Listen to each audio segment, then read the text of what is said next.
योगी सरकार में अल्पसंख्यक मामलों के मंत्री मोहसिन रजा ने ट्रिपल तलाक पर पर्सनल लॉ बोर्ड के रुख की आलोचना करते हुए कहा है कि अगर कोई संस्था संविधान के खिलाफ काम करे तो ऐसी संस्था को बैन कर देना चाहिए।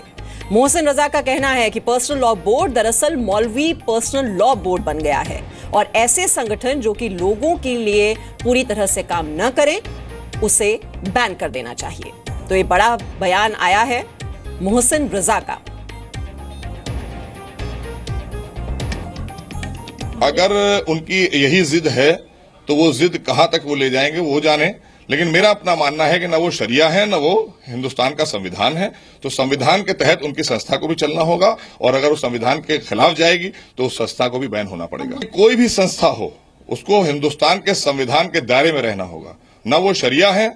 न वो संविधान है। लिहाजा इस तरह की बातों को करने से पहले उन्हें सोचना चाहिए कि अगर आप शरीयत को रख रहे हैं तो फिर जो संवैधानिक काम है उसमें आपका हस्तक्षेप, और अगर उसमें हस्तक्षेप है तो शरिया की बात तो दोनों बातों में कंट्राडिक्टरी है। तो उन्हें यह तय करना होगा खुद कि वो आखिर जाना कहां चाहते हैं।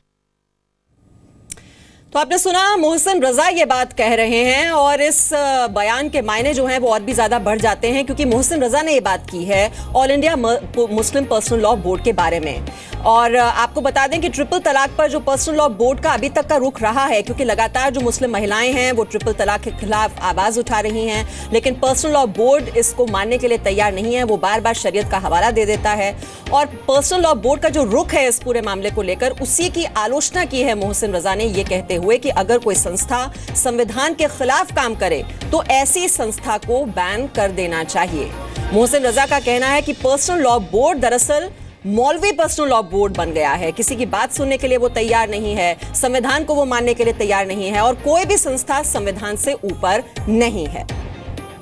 विशाल पांडे हमारे सहयोगी इस वक्त इस खबर पर और जानकारी के साथ इस वक्त हमारे साथ हैं। विशाल, अब जब मोहसिन रजा ही ये बात कह रहे हैं कि all India Muslim personal law board जो है उसको बैन कर देना चाहिए क्योंकि कोई भी जो संस्था है वो संविधान से ऊपर नहीं है, इस बयान के क्या मायने?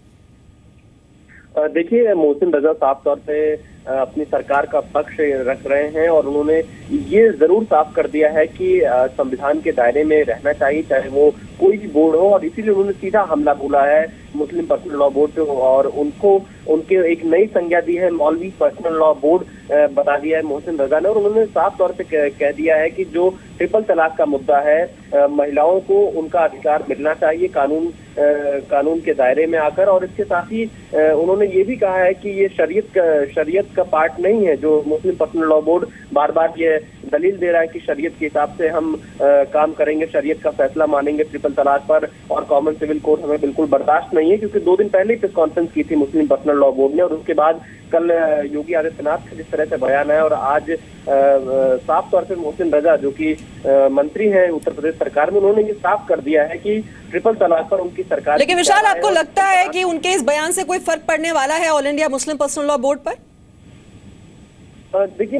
ये फर्क तो बहुत मुश्किल ही पड़ेगा क्योंकि all India Muslim personal law board बिल्कुल साफ कर चुका था परसों कि अपने शरीयत के कानून के हिसाब से ही चलेंगे और इसमें कोई भी छेड़छाड़ उन्हें बर्दाश्त नहीं होगा। लेकिन सरकार का जो ये पक्ष है वो कहीं ना कहीं चिंताजनक जरूर होगा मुस्लिम पर्सनल लॉ बोर्ड के लिए, क्योंकि सरकार अब सीधे तौर पर इस पूरे मामले की पैरवी कर रही है और आने वाले समय में हो ये भी सकता है कि इस पर कानूनी प्रक्रिया भी सरकार शुरू कर सकती है। जी, तो मुस्लिम महिलाओं को उनका हक मिलना चाहिए और कोई भी संस्था ऊपर नहीं है संविधान से, ये कहना है मोहसिन रजा।